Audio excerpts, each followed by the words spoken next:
మనశంకర వరప్రసాద్ దర్శకుడు అనిల్ రావిపూడి ప్రస్తుతానికి interview success tours అని ఫుల్ బిజీగా ఉన్నాడు. సినిమా అతిపెద్ద విజయం సాధించడంతో అసలు అనిల్ పేరు టాలీవుడ్ లో మారుమోగిపోతుంది. అయితే కళ్యాణ్ రామ్ పటాస్ సినిమాతో టాలీవుడ్ లోకి ఎంట్రీ ఇచ్చిన మన అనిల్ కి ఇండస్ట్రీలో ఒక బాబాయ్ ఉన్నారనే సంగతి తెలుసా?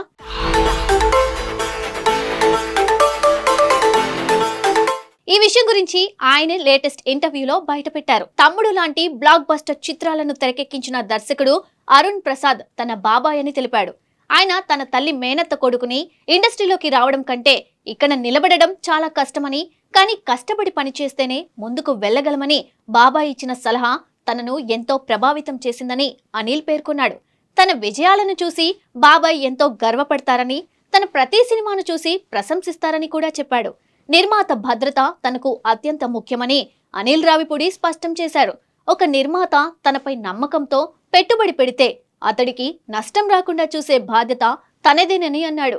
కనీసం లాభం లేకపోయినా నష్టం మాత్రం రాకూడదనే లక్ష్యంతోనే తాను సినిమాలు చేస్తానని వివరించాడు. అందుకే కమర్షియల్ సినిమా అన్నది ఎక్కువ మందికి చేరువ కావాలని, దానికి అవసరమైన కమర్షియల్ అంశాలను కథలో భాగంగా చేర్చడంలో తాను వెనుకాడని అన్నాడు.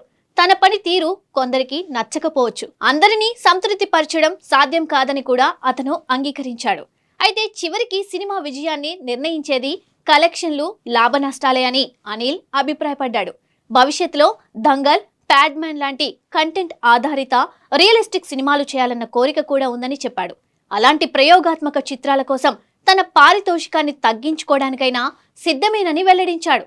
కమర్షియల్ సినిమాలతో పాటు సంగీతం శ్రీనివాసరావు లాంటి దర్శకులు చేసినట్లు ప్రయోగాలు చేస్తూనే అవి సామాన్య ప్రేక్షకులకు కూడా చేరేలా చేయడమే తన లక్ష్యమని అనిల్ రావిపూడి స్పష్టం చేశాడు. ఇక మనశంకర్ వరప్రసాద్ కలెక్షన్స్ గురించి మాట్లాడుకుంటే ఈ సినిమా ఇప్పటికే 300 కోట్లు కలెక్ట్ చేసిందని నిర్మాతలు ప్రకటించారు. సో ఆల్రెడీ వెంకీ మామ సంక్రాంతికి వస్తున్న రికార్డ్స్ ని కూడా బ్రేక్ చేసి చిరు కెరియర్ లో హైయెస్ట్ గ్రాసర్ గా రికార్డ్ సృష్టించింది ఈ సినిమా.